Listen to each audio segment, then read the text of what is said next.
12वीं के बाद अक्सर छात्रों के सामने करियर के चयन को लेकर के या विषय के चयन को लेकर के गंभीर समस्याओं का सामना करना पड़ता है, खासकर उन बच्चों के लिए जिनके अभिभावक कम पढ़े लिखे हैं या जिनके अभिभावक पढ़े लिखे नहीं हैं। उन बच्चों के लिए तो विषयों का चयन आसान रहता है, या जो पहले से माइंड मेकअप करके रखते हैं, पहले से तय करके रखते हैं कि हमको किस क्षेत्र में जाना है, उस हिसाब से विषय का चयन करते हैं। और ये विषय का चयन जो है निर्भर करता है करियर की संभावनाओं के ऊपर, क्योंकि जिस विषय से लेकर के हम ग्रेजुएशन या पोस्ट ग्रेजुएशन या हायर लेवल का प्रोफेशनल कोर्स करते हैं, उसके बाद जब जिसमें ज़्यादा संभावनाएं होती है नौकरी लगने की, चाहे वो प्राइवेट सेक्टर में हो या गवर्नमेंट सेक्टर में, या खुद के बिजनेस को खड़ा करने को करके, उस सेक्टर में लोग ज्यादा जाने की कोशिश करते हैं।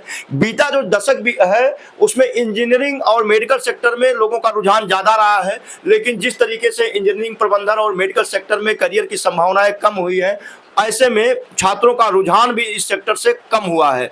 लेकिन एक सेक्टर तेजी से उभर रहा है, पहले भी उस सेक्टर में संभावनाएं थी, बीच में कुछ कम हुई, लेकिन आज के दौर में सबसे ज्यादा जिस सेक्टर में संभावनाएं हैं, जिस सेक्टर में नौकरियों की अपार भीड़ है, या कह लिया जाए कि बहुत सारी ऐसे कारपोरेट कंपनियां भी आ गई इस सेक्टर में, वह है कृषि। क्योंकि देश की 70% आबादी आज भी कृषि पर निर्भर है, और कृषि से जुड़े हुए तमाम उत्पाद, तमाम यंत्र और तमाम ऐसे रिसर्च के कार्य देश में हो रहे हैं, जिसमें युवाओं की ज्यादा से ज्यादा मात्रा में जरूरत है, और प्रोफेशनल युवाओं की जो विषय से संदर्भित डिग्री होल्डर हैं या डिग्री रखते हैं।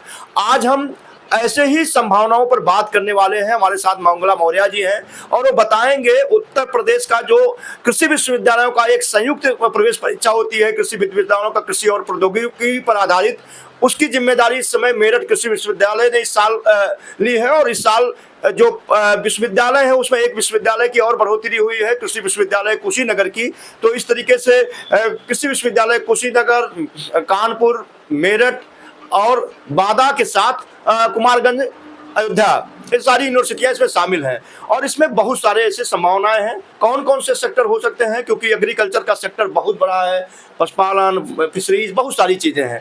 तो हम बहुत ज्यादा भूमिका ना बांटते हुए मंगला मौर्य जी से जानेंगे, क्योंकि आपका इस पर बड़ा अध्ययन रहा है और आप खुद कृषि सेक्टर से जुड़े हुए हैं, और आप उसी सेक्टर से आपने पढ़ाई की है।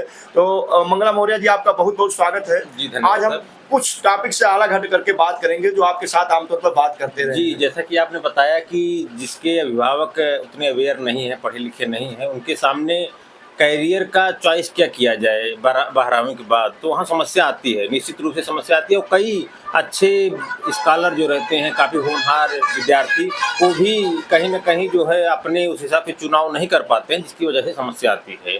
जिसमें अब कृषि की बात अगर किया जाए तो कृषि में आज वर्तमान अगर आप 5 साल 8 साल का देखेंगे तो काफ़ी सरकारी क्षेत्र में भी रही है। अब आप ये भी देखें, इसमें युवा कितने एंटरप्रेन्योर आए हैं, कितने उसमें अपना व्यवसाय किए, कितने अच्छे तरीके की खेती, हाईटेक खेती, सब चीज़ इसमें मतलब हुआ।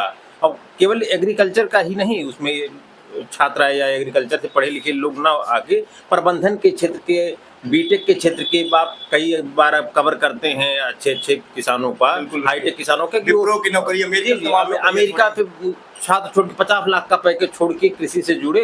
एक तो नेचर से जुड़े, दूसरी चीज़ें अगर जुड़ के आप हाईटेक तरीके से कोई खेती किए हैं तो उसमें आप बहुत बेहतर कर पाएंगे। जी जी। तो इसमें अपना मेन और मैं करूंगा, नौकरियों और करियर की बात तो छोड़ लिया जाए कि प्राइवेट सेक्टर और गवर्नमेंट सेक्टर में जो लोग अपना बिजनेस खोलना चाहते हैं, खाद बीज या इस सेक्टर में दुकानें खोलना चाहते हैं, उनके लिए भी आप डिग्री अनिवार्य कर दी गई। बीएससी कृषि या उसमें एक डिप्लोमा आपको अनिवार्य, जिसमें सबसे अच्छा है कि आप शुरू से ही अगर आप कृषि में तनिक भी अगर आपका रुझान है, आपका इंटरेस्ट है, कृषि में इंटरेस्ट गाँव के विद्यार्थियों का ज़्यादा रहता है, तो अगर उसमें रुझान की भी काफ़ी जानकारी उनकी होती है, फसलों के बारे में काफ़ी जानकारी रहेगा, रोग के बारे में कैसे क्या कुछ और लगभग जानकारी उनके पास होती है।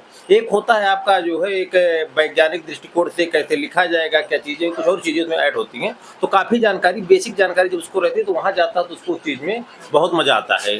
अच्छा, मैं बीच में आपसे एक सवाल और करना चाहूँगा। सन 2000 के बाद हाई स्कूल इंटरमीडिएट के पूरे पाठ्यक्रम में बहुत तेज़ी से परिवर्तन आया, और फिर नई जो राष्ट्रीय शिक्षा नीति आ गई, उसके बाद एक नेशनल करिकुलम फ्रेम बन गया। तो ये सारी चीज़ें जब बनी तो इसमें बहुत सारी ऐसी चीज़ों पर अनिवार्यता भी खत्म कर दी गई। पहले था कि बच्चा 6वीं से ही कृषि विज्ञान पढ़ेगा, तो किस लेवल से अगर उसको ग्रेजुएशन हायर लेवल में अध्ययन करना है कृषि या कृषि से जुड़े विषयों पर, चाहे पशुपालन फिशरीज की बात कर लें, तो किस लेवल से वो पढ़ाई एग्रीकल्चर की शुरू करें? जी जी, ये बहुत महत्वपूर्ण प्रश्न है, क्योंकि अगर आप इंटर की पढ़ाई किस बेस पे किए वही आपका स्नातक में क्या विषय आप ले सकते हैं, ये आपके लिए महत्वपूर्ण हो जाता है। तो इसमें यह है कि जब आपको कृषि सेक्टर में आपको स्नातक करना है, चाहे बीएससी कृषि करना है, उद्यान करना है, आपका वानिकी करना है, एग्रीकल्चर इंजीनियरिंग के सेक्टर हैं, और उसके बाद फिर शुगर केन टेक्नोलॉजी है, बायोटेक, कई बहुत सारे पूरा सेक्टर ही बना है। तो उसमें एक चीज हम कॉमन देखते हैं कि सब चीजों में आप केवल कृषि से नहीं जा सकते हो। तो आप, मेरा ये मानना है कि इंटर तक की पढ़ाई विद्यार्थियों को वो आपका विज्ञान वर्ग से ही करना चाहिए। कृषि वर्ग से भी होता है, मैं कृषि वर्ग से ही जो है इंटरमीडिएट था, लेकिन वहां पर जब आप विज्ञान वर्ग से किए रहते तो आपको विज्ञान की समझ बहुत बेहतर होती है। और अगर कृषि क्षेत्र का आप कृषि पृष्ठभूमि के किसान के घर का अगर छात्र है तो उसको काफी चीजों की जानकारी रहती है, जो वहाँ आपका उतना विज्ञान पढ़ा रहेगा तो वहाँ पे जाके जब स्नातक में काफी उसको सहूलियत मिलती है चीजों को समझने में। क्योंकि जो आपकी खेती किसानी की बातें, मान लीजिए आपका इसको हो गया, उद्यान का हो गया, शस्य विज्ञान होगा जिसमें आपका ये सब चीजें आती हैं, खाद्यान्न की फसलें, तो जो हमारे यहाँ खेतियाँ होती हैं उसको बहुत आसानी से समझ लेता है, उसे समस्या नहीं। तो आपके हिसाब से हो गया कि इंटरमीडिएट में स्टूडेंट या बच्चा जो है या तो एग्रीकल्चर सब्जेक्ट लेकर के पढ़ सकता है या विज्ञान विषय से, विज्ञान वर्ग लिए रहेगा। अगर मान लीजिए विद्यार्थी विज्ञान वर्ग, तो उसके पास संभावनाएं रहेंगी, जूलॉजी, बॉटनी, जी जी, उसके बाद और भी संभावनाएं रहेंगी। लेकिन अगर कृषि में तो उसको कृषि ही पढ़ना है, फिर भी ठीक, कृषि कभी किसी गड़बड़ नहीं है, क्योंकि एडमिशन के समय ये प्रायः देखा जाता है कि जो विज्ञान वर्ग का पढ़ा हुआ बच्चा है उसके लिए 2-3 रास्ते और खुल जाते हैं। जैसे आपका बीवीएससी है, बैचलर ऑफ वेटरनरी साइंस, जिसमें पशु चिकित्सा अधिकारी बनते हैं, पशुओं के जो डॉक्टर बनते हैं, वो भी एक विकल्प आपके लिए खुला रहेगा। लेकिन अगर अब कुछ हम लोग पढ़ाई कर रहे थे 2000 के आसपास से, पहले बीएससी एजी एंड एएच होता था, यानी कृषि बीएससी कृषि और आपका पशुपालन का साथ में चलता था। बाद में इसको अलग किया गया, तो आपका वहाँ बीवीएससी होगा, बैचलर ऑफ वेटरनरी साइंस। उसके लिए आपका बायोलॉजी होना जरूरी है। तो अगर बायोलॉजी रहेगा तो लगभग सभी पाठ्यक्रमों में वो प्रवेश ले सकते हैं। और चूंकि परीक्षा कंबाइंड होती है, सभी पाठ्यक्रम के लिए मात्र एक ही पेपर होता है, तो सबका एक कंबाइंड मेरिट लिस्ट बनती है, उसके अनुसार जो है मेरिट लिस्ट में जो रहेगा काउंसलिंग करा के उसका आवंटन किया जाता है। तो और चर्चा तो हम बाद में करेंगे, क्योंकि मुझे लगता है जो छात्र देखेंगे, गार्जियंस देखेंगे, उनके मन में ये सवाल होगा कि जो कृषि विश्वविद्यालयों की संयुक्त प्रवेश परीक्षा हो रही है, कृषि और प्रौद्योगिकी पर, जिसको हम कैडेट कहते हैं, इस साल मेरठ उसकी अगुवाई कर रहा है सरदार वल्लभ भाई पटेल यूनिवर्सिटी। जी जी जी। तो क्या लास्ट डेट रखा गया है और इसकी प्रक्रिया क्या होगी, ऑनलाइन ऑफलाइन क्या? इसमें आपका फॉर्म जो है पिछले विगत 5-7 सालों से 8 सालों से अभी ऑनलाइन प्रक्रिया कर दी गई है। तो इसका आपका मार्च से शुरू हुआ है, ये 7 मई इसका अंतिम तिथि है।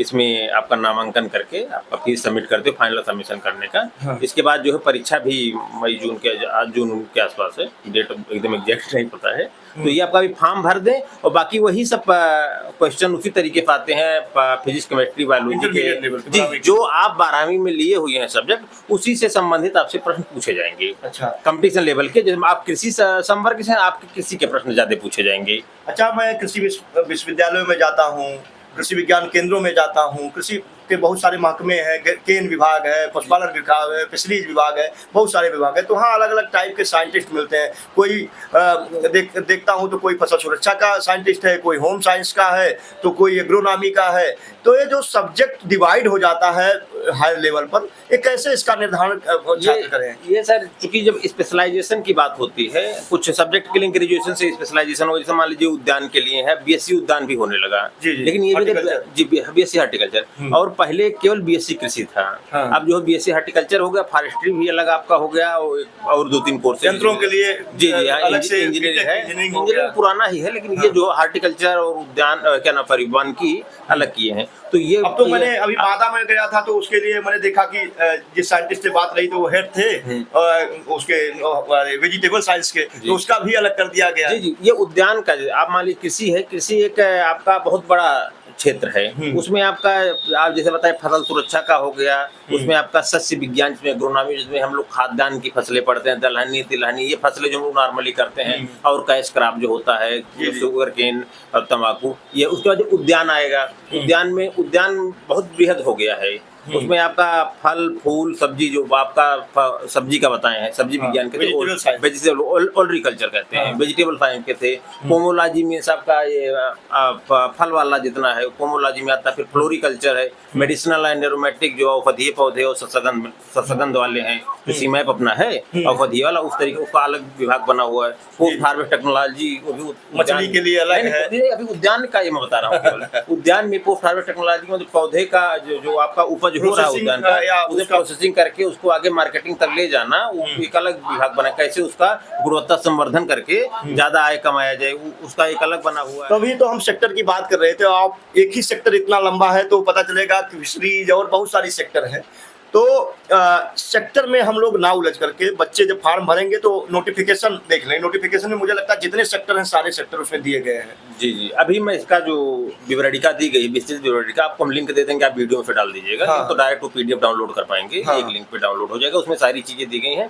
इसमें ये है आपका मेन फॉर्म भरने का। फॉर्म भरने के लिए आपका जो तिथि निर्धारित उसके पहले भर लें, और उसके लिए 2-3 चीजें महत्वपूर्ण होती हैं कि आपका जो, अगर आप रिजर्वेशन का लाभ लेते हैं, आप किसी आरक्षित वर्ग से हैं, सामान्य वर्ग के हैं, आप अगर EWS के पात्र हैं, OBC हैं, अगर आप नॉन क्रीमी लेयर हैं, यानी आपका आय 8 लाख पे ज़्यादा नहीं और आपका जाति प्रमाण पत्र बन जाता है, तो ये सब चीज़ें 1 अप्रैल की बाद की बनी होनी चाहिए। तो अगर पहले का रहेगा तो उस समय आपका उसका लाभ नहीं मिल पाएगा। अच्छा। और चूंकि जो भी रिजर्वेशन का लाभ मिलता है, और लाभ अगर आप फॉर्म भरे हुए हैं, अगर उसका आप सही डॉक्यूमेंट नहीं प्रस्तुत कर पाते हैं, तो आपको अनरिजर्व कैटेगरी में भेज दिया जाएगा, सामान्य कैटेगरी में। जी जी।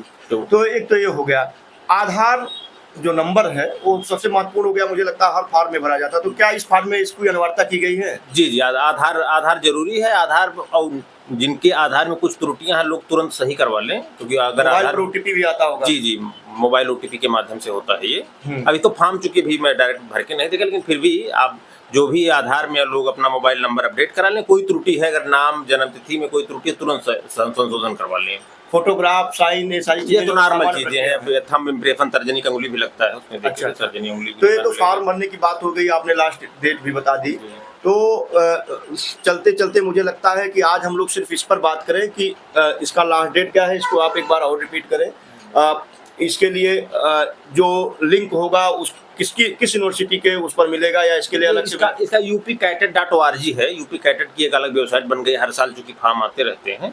UPcatet UPCATET.org पे का फॉर्म रहता है। बाकी लिंक आपको दे देंगे, प्लेस कर देंगे। नोटिफिकेशन वही मिल जाएगा? जी जी, उसमें नोटिफिकेशन मिल जाएगा, वही सब कुछ। बहुत ईजी फॉर्म है, छोटा सा फॉर्म है, आसानी से भरा जाएगा। कोई भी जो कुशल आपका कंप्यूटर चालक है वो भर देगा, कोई बहुत असुविधा नहीं है। इसमें मेन है कि आप उसका एक बार पाठ्यक्रम देख लें, कैसे किस तरीके के प्रश्न आते हैं। उसको करते हुए अगर आप तैयारी करेंगे, निश्चित रूप से सफलता मिलेगी। और आपका देखिए, और पाठ्यक्रमों के अपेक्षा इसमें भविष्य उज्ज्वल है। आप इस विगत वर्षों में भी देखें, कई तरीके की वैकेंसी अलग से आई हैं, जैसे गन्ना पर्यवेक्षक हुआ, भविष्य की बात कर ली है। जी, तो सेंटर से लेकर के सेवा क्षेत्र तक अगर विभाजित कर लिया जाए तो कहाँ कहाँ संभावनाएं हैं?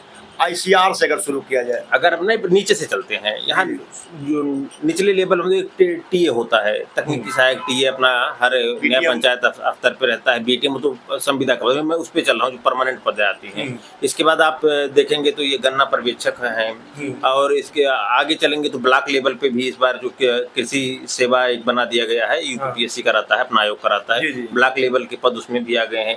बैंक में जो फार्म मैनेजर होता है, उसके लिए उसकी योग्यता ही BSc कृषि या BSc उद्यान, BSc वानिकी, बहुत सारे NGO में भी। जी, NGO में पदे हैं आपके, जितने आपका FPO में भी पदे एग्रीकल्चर ही मांग रहे हैं। जो आपका उसका CEO है, उसका पद शायद वो कृषि खाद बीज की दुकान, जी हाँ, खाद बीज की दुकान के लिए। अगर एक आप अच्छा इसमें व्यवसाय करना चाहते हैं, क्योंकि देखिए जब हम लोग एक सेवा में रहते हैं तो हमारी आय निश्चित रहती है, लेकिन अगर आप एक अच्छा व्यवसायी बनेंगे जब, तो वहाँ आपके जितना मेहनत करेंगे उतनी अच्छे ज्यादा आपकी कहा लिया जाए कि मेडिकल स्टोर खोलने के लिए जैसे डी फार्मा की जरूरत होती है, वैसे इसके लिए BSc कृषि का नॉर्मली देखेंगे। जो आपके अब भी ग्रामीण क्षेत्रों में विक्रेता हैं, आपको मतलब अब नहीं कहना चाहिए, उन लोगों को ज्ञान न होने की वजह से 1 ही 2 दवा, इमिडाक्लोप्रिड, इसके बाद फिर साइपरमेथ्रिन और क्लोरोपाइरिफास, यही सब जगह दिया। लेकिन तो कंपल्सरी कर दिया किया गया है कि डिप्लोमा तो कंपलसरी है, लेकिन अभी काफी जगह उस हिसाब से जो है अनुपालन नहीं हो पा रहा है, वो चूंकि वो प्रशासनिक चीजें हैं। तो अगर वो अच्छे लोग अगर आएंगे तो हम विभागों में बात कर लिया, जैसे आपके हिसाब से आपने बताया कि कृषि के महकमे, मत्स्य विभाग,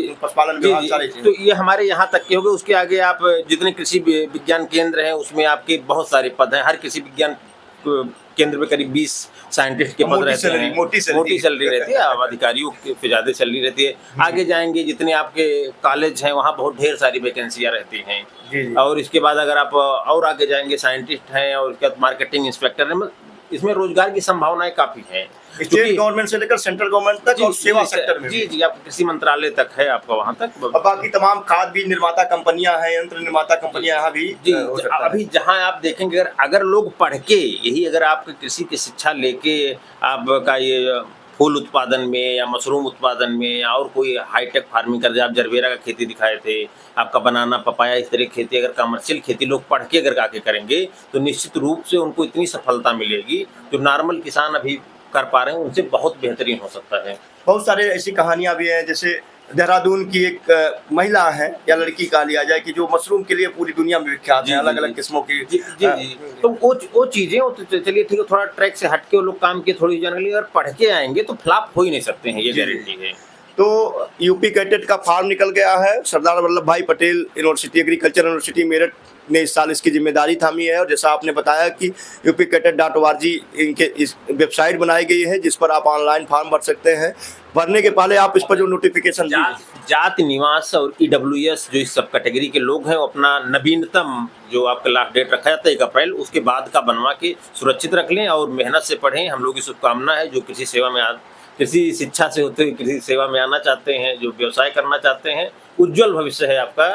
आप नॉर्मली कृषि विज्ञान का पढ़ा हुआ BSc कृषि अगर अच्छे संस्थान से पढ़ा हुआ आप उसको बेरोजगार नहीं पाएंगे आज की डेट में। और कुछ लोग ऐसे भी हैं जो गलतफहमियां लोगों के बीच में भर देते हैं। जो लोग हाथ पांव नहीं मारते हैं डिग्रियां लेने के बाद, वो गलतफहमी बनते हैं कि हर सेक्टर में हर विषय से जरूरी नहीं कि हर व्यक्ति नौकरी पा जाए और सफल हो जाए।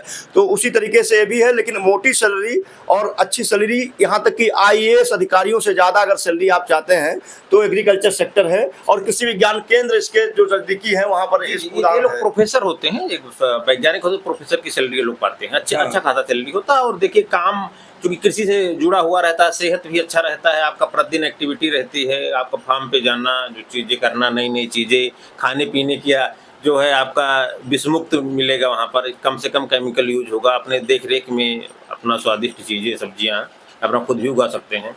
तो हमारे साथ मंगला मौर्य जी थे। विषय बहुत लंबा है, चर्चा करेंगे तो 2 घंटे नहीं पूरा होगा क्योंकि इतना लंबा सेक्टर है एग्रीकल्चर का सेक्टर। उसका नोटिफिकेशन अगर हम लोग पढ़ना शुरू कर दें, गाइडलाइन पढ़ना शुरू कर दें, उस गाइडलाइन को सिर्फ आपको बताना शुरू कर दें, तब भी 2 से 3 घंटा एक सामान्य जानकारी देने में लग जाएगा। तो सिर्फ आज का उद्देश्य था कि फार्म निकल चुका है, लास्ट डेट भी घोषित है, परीक्षाओं की तिथियां भी घोषित है, काउंसलिंग का पूरा दिशा निर्देश भी उसी वेबसाइट पर आपको मिल जाएगा, नोटिफिकेशन में मिल जाएगा। देर मत करिए क्योंकि लास्ट डेट का इंतजार करते करते कई बार क्या होता है, सर्वर डाउन हो जाता है और कई लोग वंचित रह जाते हैं प्रवेश परीक्षा से। तो वो फिर उनको दूसरा सब्जेक्ट चयन करना पड़ता है। तो अगर आप चाहते हैं कि आपका पसंदीदा क्षेत्र कृषि बने और कृषि से जुड़े हुए जो अन्य क्षेत्र हैं वो बने, तो आज ही आप फार्म भर लीजिए। अपना जो इंटरमीडिएट का डिटेल है उसको आप ले लीजिए, फोटोग्राफ, साइन और उसके अलावा Aadhaar card, mobile number, email ID, सारी चीज़ें रख लीजिए। और अगर आपके पास लैपटॉप खुद का है